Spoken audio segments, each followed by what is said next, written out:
Guys, good day nga pala sa inyong lahat. Share ko nga lang pala itong lulutuin ni Papa Jack ng mga croissant guys. Cinnamon nga pala yan guys. Yan, share ko nga lang pala kung gaano kalupit yan. Shout out nga pala sa iyo Papa Jack. Lulutuin na nga ni Papa Jack guys.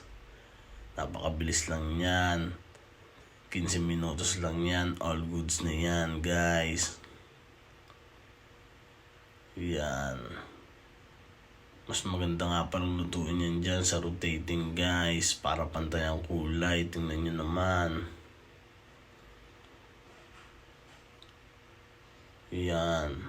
At ito na nga yung final guys. Yan nga pala guys ay Panau chocolate. Yan. Yan naman, plain croissant nga pala yan.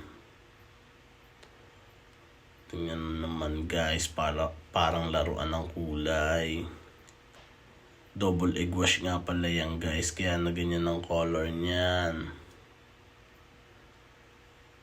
Egg wash mo muna ng una, tapos tutuyuin mo, tapos egg wash ulit. Yun lang, thank you. Pa-like and comment nga pala guys.